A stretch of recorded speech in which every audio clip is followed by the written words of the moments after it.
All right. Good morning.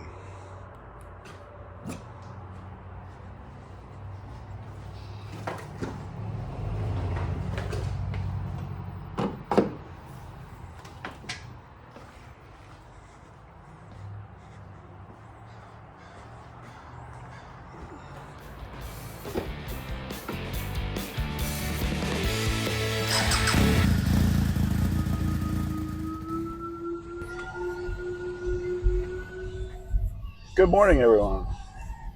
Get rid of this music because, yeah, we'll get in trouble for that. Anyway, just wanted to share our experience so far with an EV. Not even going to go into the type of EV or any of that stuff because that doesn't matter. Um, Last year, when the price of gasoline in California hit $7, I decided, maybe I should try an EV because we drive 110, actually probably more like 130 to 140 miles round trip a day.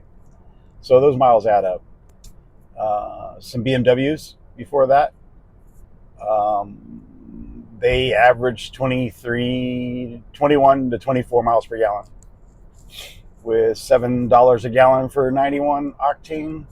I don't think it quite hit seven. We were like at 659, 670. It might have hit seven in some areas, but not in ours.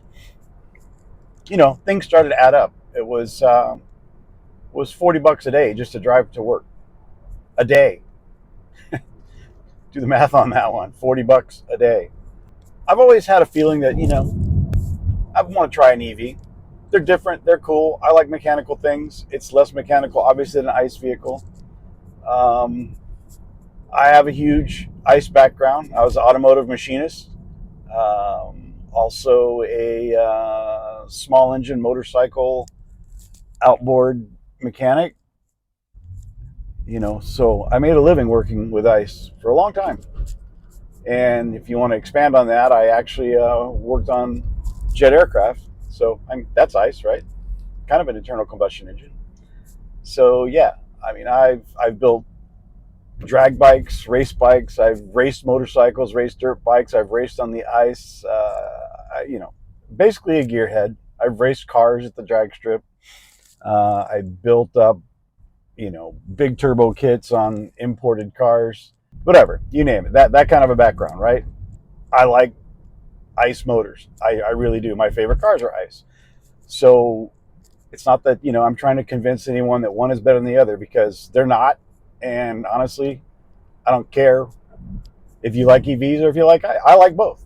I don't know why people want to play it's this or that game. It's not. You can like both.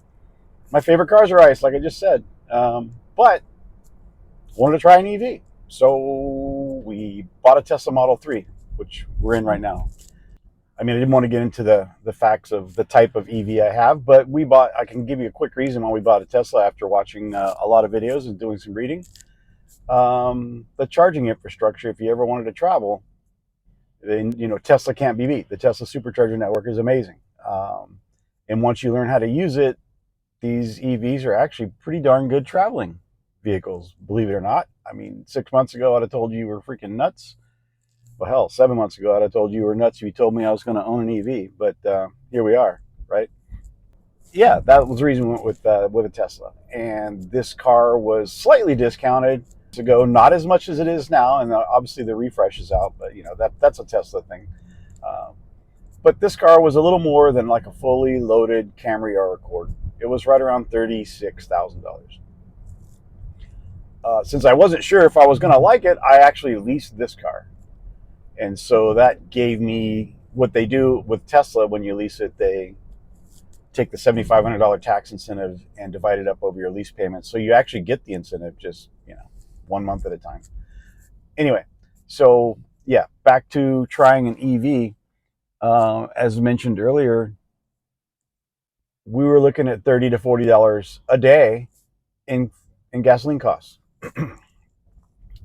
That's upwards of, well, if we were driving two cars, we were literally looking at probably $180 to $200 a week in gas. That starts to add up. Unfortunately, we are in a position now where we can actually commute. I mean, together. Things change, right? So we had 2 cars. If we would have known we were going to be able to move it down to just 1 car, who knows what would have happened? But things happen, right? So yeah, we bought this car, and right away we started commuting in it. And as little as 6 months, we put 8,000 miles on this car, and we decided, this EV thing's not so bad. We've been to a gas station twice in the last half year, at least in cars. I still have motorcycles. I have lots of motorcycles. I have dirt bikes. I have adventure bikes. I have street bikes. So yeah, I'm still buying gas in those, and I'll probably never own an electric motorcycle. That just is, yeah, I'm not seeing that. We started commuting in this thing, and almost a month into it, we realized this isn't so bad. Actually, it's pretty darn cool. No more going to the gas station. I forgot to mention too, and you might have noticed in the opening video there, we have solar on our roof with a whole house battery. That helps. But we'll talk about doing this even without solar. Let's just say that you had to pay for your charging. That was a big concern with me when, before making the decision to try an EV was, is it really going to be cheaper? Because, there is a lot, and I mean a lot, more than any other hobby or thing I've ever done. There is a lot of misinformation out there about electric vehicles. It is flippin' amazing, and I'm not even kidding. And, it's just, which is fine. You want to be a troll, that's cool. But the problem we have, there's people that believe the BS. It's like, come on, man. Anyway, so we have solar and we have a whole house battery, so that allows us to charge the car basically free. But like I said, we're going to talk about the cost of charging, as if you had to pay for electricity. Now, if you can't charge at home, I probably wouldn't even consider an EV. I don't know how the people in apartments and places like that where they have to go to a supercharger or a fast DC charger, all the time. I don't know how they make that work. Hats off to them for making it work. I wouldn't even mess with it. I would just go to the gas station. It's no different, right? I got to go do something. I got to get electricity or I got to get gas. And that comes down to like the basic thing I have to say about the EV is it's just a car, and its fuel is electricity. That's it. I don't know why there's this this hate thing going on. I think it's because it's political, right? Trump said don't do that. Biden says do that. So all of a sudden 50% of the population says don't do that. 50% says do that. But give up on the political crap. You will be a much happier person. But anyway, back to the cost of electricity. I can look down here. Let's see. It's already open to that screen since last charge. So this car has 8,652 miles. I think it has a lifetime. Yeah, let's go look at 8,652 miles. Total energy used 1,769 kilowatt hours. So my lifetime electricity use in this car is 204 watt hours per mile. That's darn near 5 miles per kilowatt hour. So if you were to buy a Model 3, and a Model 3 is probably the best commuting Tesla there is. This is a rear-wheel drive with a lithium battery, lithium iron phosphate battery. So no precious metals. You can charge it to 100%. There obviously lithium iron phosphate has its drawbacks too. It's heavier. I think the charge curve is slower. Maybe, I don't know. But they're supposed to last longer. They're supposed to have more charge cycles. The lithium iron phosphate battery is what's in the whole house battery too. That's what's used in whole house batteries because they have double the charge cycles.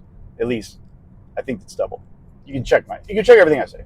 But anyway, the idea is it's a better battery for repetitive use, and it's more carefree, as in you can charge it to 80% every time if you want.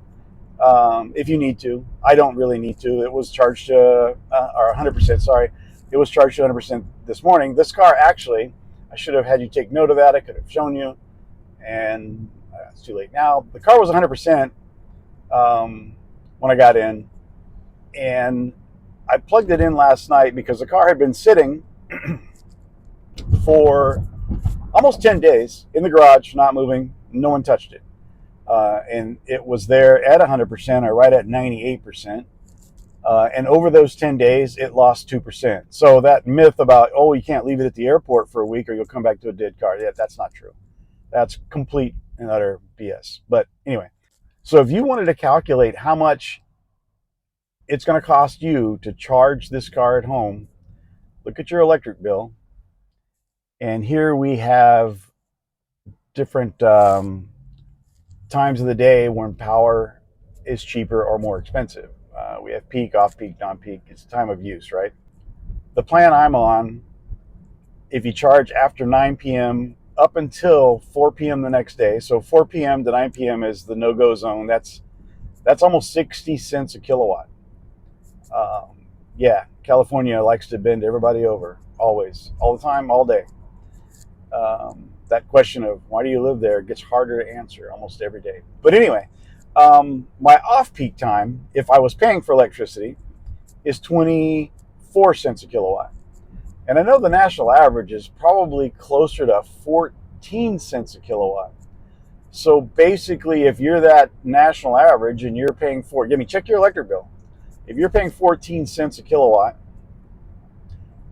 this car goes anywhere between 4 and 5 miles per kilowatt. How far do you drive? Do the math. You'll figure it out. It's pretty darn cheap. This car, I think, has a 58 kilowatt usable battery. It's a 6 kilowatt battery, I believe. So even if it was completely empty, right, and which will never happen, just doesn't happen, and you need to charge it at home with a Tesla mobile charger, you can plug that into a NEMA 1450 in your garage that you can either pay someone to install or install it yourself. It depends on you. And the mobile charger is $240. I think you can charge at 32 amps, which gives you right at 7 kilowatt hours, I think, as far as charging the car. So, that's the thing that comes back. Oh, it takes too long to charge. Well, it's going to charge at night while you're sleeping. Why do you care how long it takes if you're not even in the car?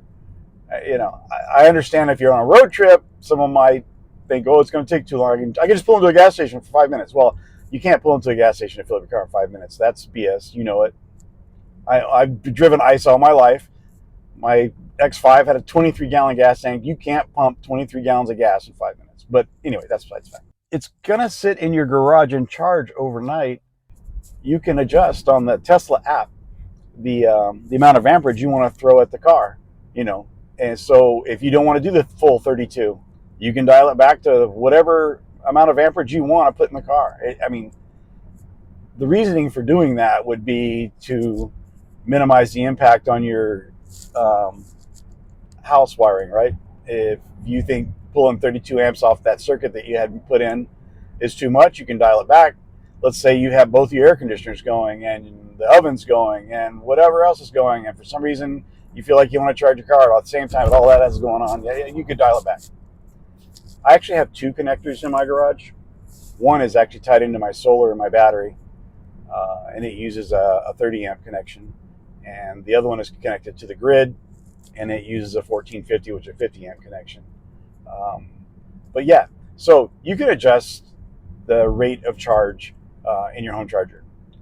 That's just a feature. I'm sure most EVs have that. That's a Tesla thing. I can't guarantee that other EVs have that, but it's probably a pretty standard practice. So what I try to do is I try to start the charging sometime late at night during minimal use and have it finish up right before I get in the car in the morning, which is what I did this morning. I woke up and like I told you earlier, this car had set for 10 days. It lost 2% battery. I just wanted to bump it up to 100 or 99%. So first thing in the morning, I plugged it in, went back inside, went through the morning routine, and boom, there we are. I think it was at 99. It wasn't quite at 100. And that was in less than an hour, whatever. So the whole taking too long to charge thing really isn't, you're charging at home at night, like I said. It's going to be full every morning when you get up. And full could mean 100% or it could mean 80%. There's different types of battery.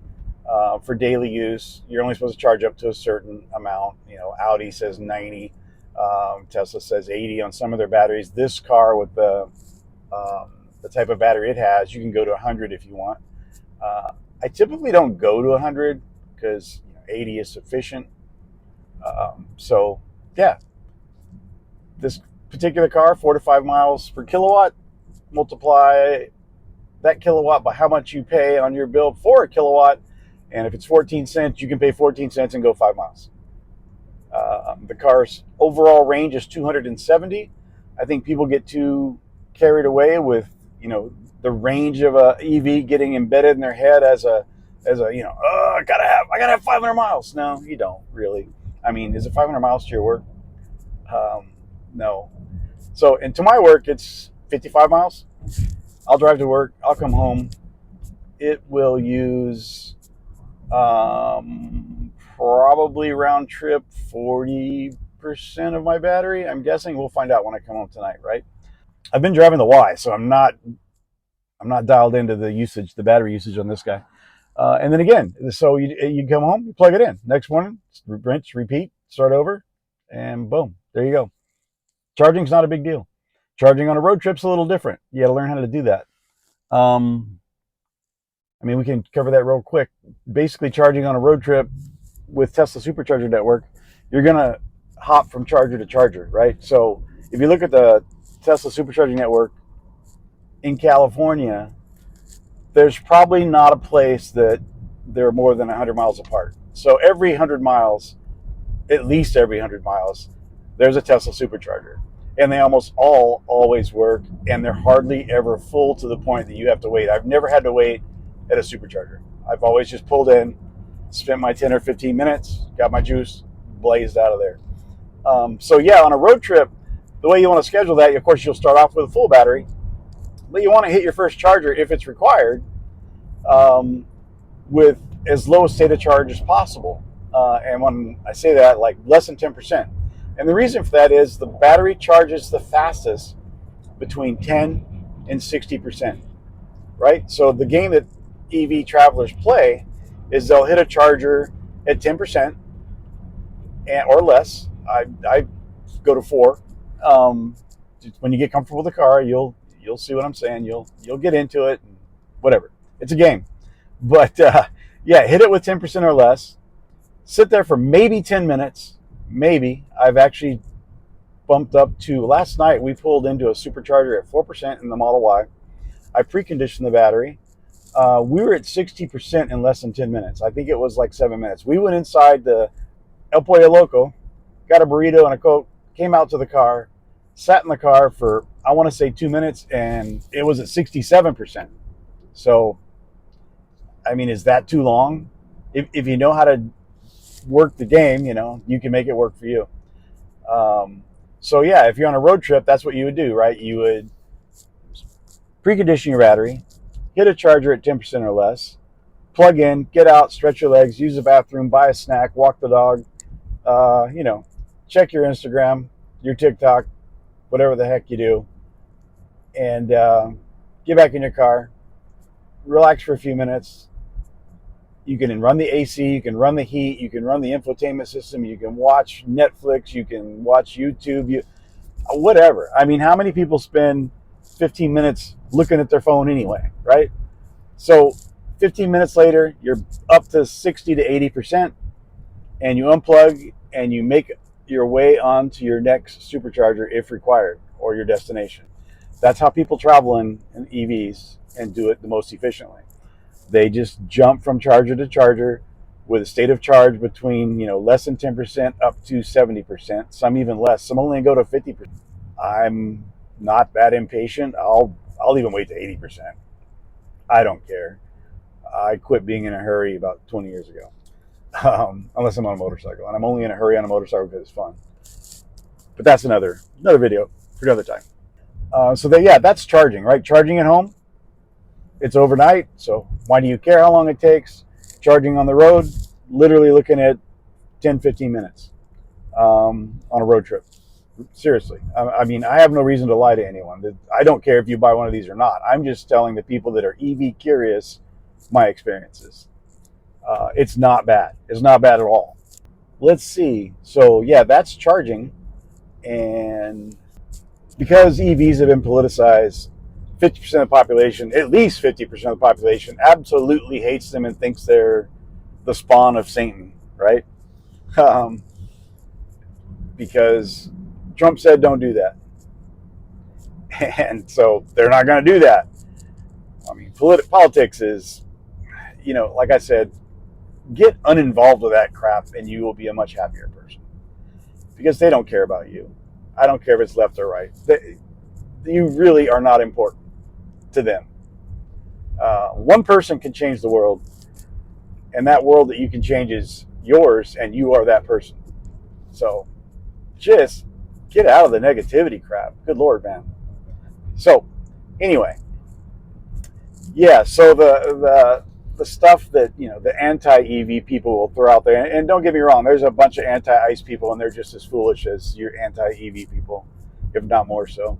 So yeah, let's say, what's the first thing? Well, what are you going to do when you have to replace the battery? Okay, well, the battery in this particular car is covered for 100,000 miles and I believe 8 years. I'm not going to own this car in 100,000 miles or 8 years. It's not my problem. So it's, again, people seem to worry about things that aren't going to be a problem or that are not a problem. Have Tesla batteries died prematurely? Yes, they actually have. And almost every case, it's been a rideshare person who put over 100,000 miles in the car in 1 year and supercharged it 3 times a day. And I believe some of those cases, Tesla did warranty their battery. The second or third battery, this one guy he put 100,000 miles on his car in 1 year. His car's 70,000 miles on it. I think at the time he got to his third battery, Tesla was like, no, you need to buy a battery because this is not what this car was built for. So yeah, that, if you want to look at it in that regard, that's a negative aspect, right? The car's not built to do everything, and it's not built for everyone.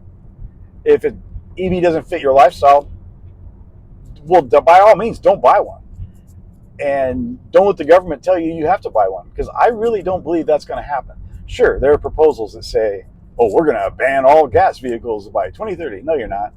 It's not even possible. It's not even possible. Think about that for a minute. That's what they want to do, but it ain't going to happen. So don't worry about it. But if you think an EV will fit into your lifestyle, let's avoid some of the BS. And the BS, first BS, what are you going to do when you have to replace the battery? They're $80,000. Well, they're not $80,000. They're between $9,000 and $11,000 for a Tesla. My Y, I don't know that I'll own that for 100. That has a longer warranty on the battery. It's a different battery makeup. I think it's 10 years and 120,000 miles, and I probably won't own that car in 120,000 miles. Having said that, there are a lot of Teslas out there with upwards of 200,000 miles still on the original battery, and they may have 15 to 20% battery degradation. So if their original mileage or range, again, that word that's really has way too much concern focused on it. Range is a 4-letter word. So yeah, if his original range was 300 miles and he's lost 10%, so now he's down to 270. He can still go 270 miles and still charge almost as fast as he did before. The car's still completely functional, but it's missing 30 miles. I mean, again, stop worrying about things that aren't worth worrying about. So, number 2 thing that's always tossed up there, which is funny. What are you going to do when it catches on fire? Well, I'm going to run like hell. But seriously, I live in an area where every 4th or 5th car is an EV. And I'm not even kidding. There's a Tesla behind me and there's 3 cars in front of me. And I'm driving from Riverside County to Orange County. And every month there's more and more Teslas in this line of traffic that I'm in. But anyway, bursting into flames. I lived in California for a while. I don't even want to do the math. Over 30 years. I've been here since Tesla was born and other EV companies that have come and gone. I've never seen an EV on fire, and I see a lot of freaking EVs. In fact, I hardly ever see them on a flatbed, which can't be said for, most everything I see on a flatbed is, I hate to say it because I'm a fan, are gas-powered BMWs and Mercedes-Benz. Oh, and Jaguars. I don't know what's going on with that. But anyway, so yeah, I'm bursting into flames. Yeah, that's actually another advantage of this battery makeup in this car, lithium iron phosphate, is it is the least likely to ever have thermal runaway. So again, it's not an issue to begin with, and it's doubly not an issue with this car. Garage fires, that's something completely different. If you've ever looked at a lot of garage fires, or fires that were potentially a fire that someone got there in time, and almost every single time it was the receptacle that they paid good money to have installed, and or the wiring, and or they bought a cheap charger. It was not the fault of the car. Which brings up another point. Item number 3. Well, you got to pay $2,000 to have a charger installed. Nah, no, you don't. So the 1450 that's installed in my garage is about a 2-foot run from my panel. I could have done it myself, but I paid. I paid a professional. They got it done in a couple hours. I think they use 6-gauge wire. It looks like 6-gauge, and the reason I say it looks like is because I've taken it back apart. I've replaced the NEMA 1450 receptacle they installed. They basically didn't have one in their truck, so they ran down to Lowe's and they paid $9 for a cheesy made in China 1450, and it's the exact one that you can find on YouTube that's caught on fire. So the very first thing I did was rip that out of there, and I bought a genuine Hubble, which is the NEMA 1450 Hubble. And just looking at the two side by side, you can see the difference. It's a massive difference. And the Hubbles are just industrial grade. They're super heavy duty. The way they clamp the wiring is better. I mean, if you haven't a 1450 installed, insist they put a Hubble in. Now, it's going to cost you, just for the receptacle, between $100 and $200. They're not cheap, but they're bulletproof, and it's what you need. I mean, you bought a $40,000 to $50,000 car. Why are you putting a $9 receptacle in your garage to plug it in? Paying for a charger, it's going to cost you $2,000 to install a charger in your garage. No, it doesn't. It doesn't, because I paid, because it was such a short run, I'm sure I got a great deal, but I paid $500. But I almost feel like I overpaid because they use a $9 receptacle. I thought I was getting a good receptacle for $500. All I got was a 3-foot run of 6-gauge wire in conduit and a box on the wall with a NEMA 1450 receptacle attached to it. It's something I could have done myself very easily. I've farted around with electricity a little bit. My father-in-law is a professional electrician, retired. He's done it for a million years. He's forgotten more about electricity than most people will probably learn. But anyway, I'm kind of lucky there that I've got the resources. But I paid, like I said, $500. And then I ordered the Tesla mobile charger for $240. So $740, and it's good to go, right? Then again, I did mention I ripped the receptacle out and I put a $140 Hubble in there. So let's just say I did pay overall close to $1,000 for a charger and an installed 1450 socket. I installed my 30 amp myself. Once I saw, what my $500 got me, I was like, yeah, you know what? I'm just going to do the second one myself. And I bought a good receptacle, a good, a box and some conduit, and ran it off my secondary panel that controls my solar and my battery. And it has the circuit breakers in it for the things that are powered by the battery in the event of a power outage. I believe it's a 100 amp secondary panel. My primary is a 200 amp. And I installed I believe it's a 30 amp double pole. What's a double pole? A double pole breaker. I think I used 8-gauge wire, whatever's required for a 30 amp circuit. I looked it up. Got to look things up on the internet. Do your own research, right? That's a big thing since COVID. Do your own research. And then I double checked with my retired electrician, father-in-law. He said, sure, that's plenty, do it. And again, it was a 2-foot run from the box. So, yeah. I'm lucky my boxes are in the garage. That makes it way easier.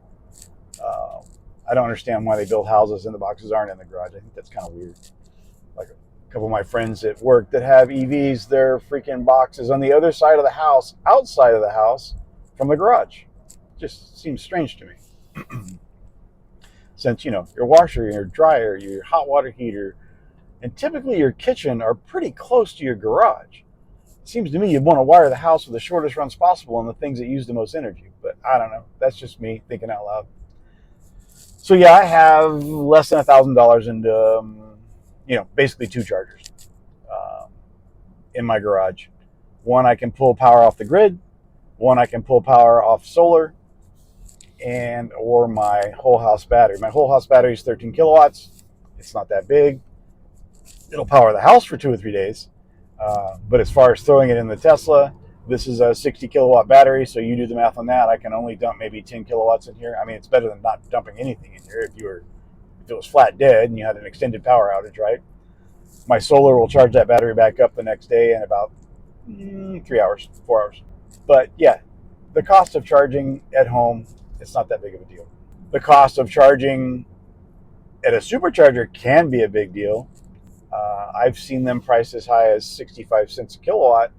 Instead of paying $30 to $40 a day for gasoline, I'm now paying $7 to $10 a day, if I have to pay for it, for electricity. And I say if I have to pay for it because I have solar, I don't have to pay for it. I literally have put in both cars, in almost 10,000 miles of driving, I've literally paid $30 for electricity. And that was because I actually paid at a supercharger twice. No, 3 times. I've had free supercharging from referrals numbers or referral points. I still have a few of those. So yeah, I'll pull into a supercharger to get a quick juice up if I need. Or I just go home and plug it in and let it charge overnight. Charging station costs install. That was number 3. You're going to have to pay $2,000 for the charger in your garage. No, you don't. Make some friends. Make some friends that know electricity, that know wires, know how to put wires in a box and, things like that. What's another thing they like to say? Oh, you're doing more damage to the environment mining for the materials to build a car.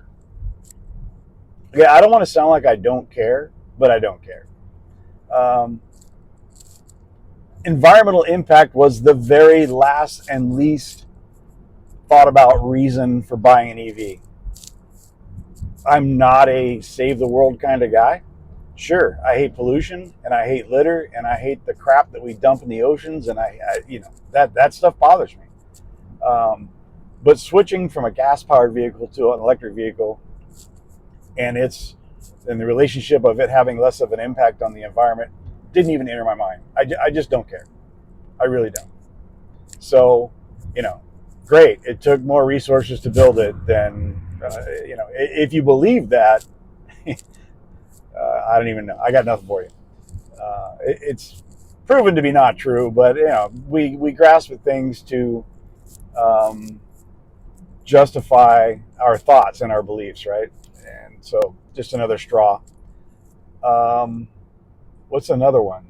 Right now, and it's a real thing, your resale value, especially with a Tesla, they keep lowering the darn price that, this car's probably not worth anywhere near what I paid for it. It never was to begin with, but now even less so. Prices came down in the last 6 months so much that I bought a long-range Model Y with 20-inch wheels and a premium interior. And there's one behind me. That's interesting. Exact same color as mine, too. That's another thing, right? I live in the world of Teslas. You want to have a Tesla meetup? Just pull up to a red light. Anyway, so yeah, the prices have come down so much on Teslas that I paid less. I remember I leased this one. I traded in my BMW X4. They gave me $20,000 for a 2017 X4 with 80,000 miles on it. My Model Y was a $51,000 car that was discounted $7,000 from Tesla, like they're discounted right now. MSRP was still $51,000, and then I got $7,500 up front from the IRS credit, and then residual for my down payment. This car, not this car, my Y costs less than a Honda Civic, so whatever. Different scenarios are going to play out there, right?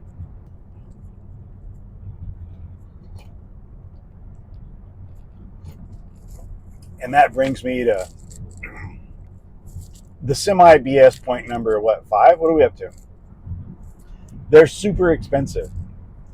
They are expensive. Everything right now is expensive. But I just paid $37,000 for a Model Y, brand new car. I paid 36-ish for this one.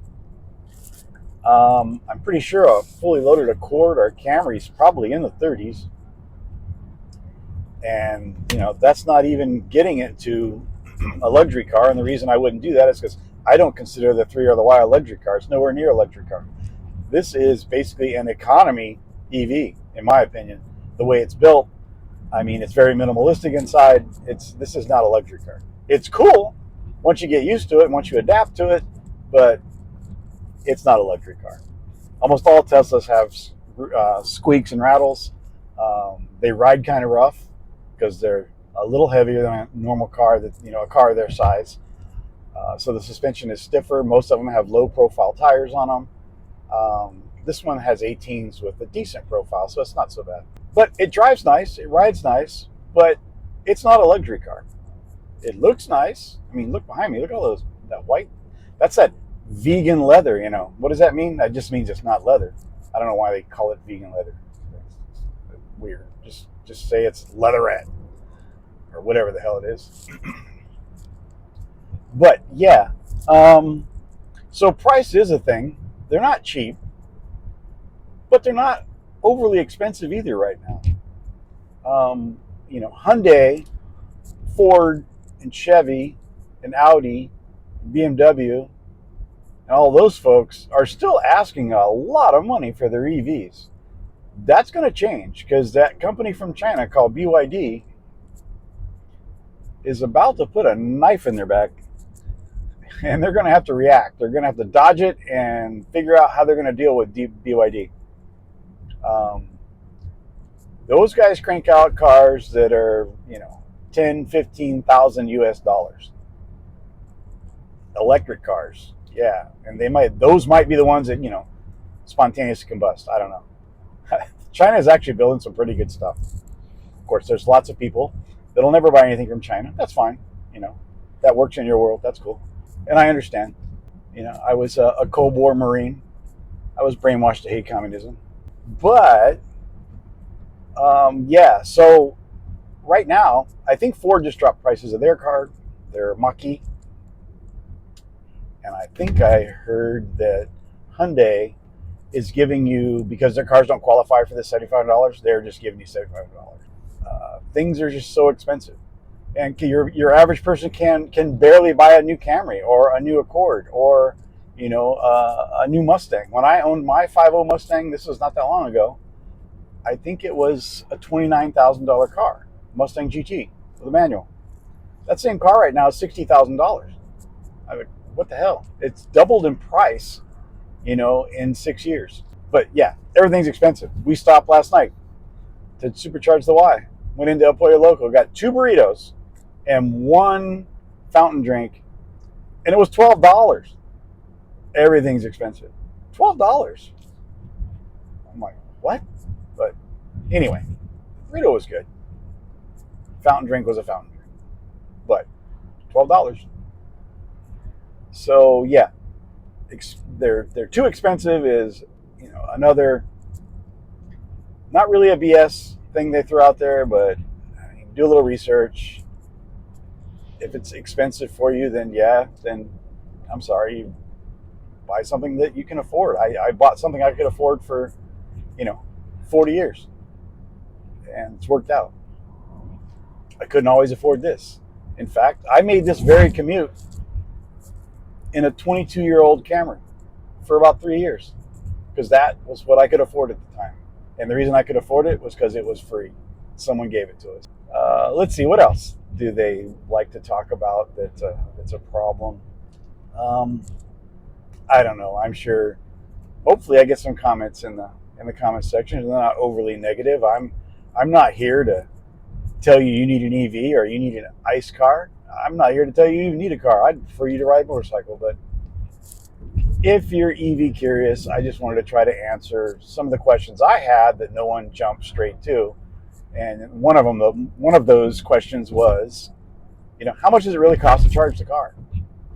I mean, am I going to give up paying $30 to $40 a day in gas only to have to pay $30 to $40 a day in electricity? Because that's not worth it. And no, it ends up being that in California, based on my commute and my cost of gasoline and my cost of electricity, I pay a little less than a third for fuel. And yes, electricity is fuel when I say fuel, than when I was running gasoline. So that's that. It may be cheaper in your area, or you may live in an area where gas is only $2.50 a gallon. So, advantage ice. Stick with your ice, especially if it makes you happy, because nothing feels as good as a big V8 making nice noises and pulling you along.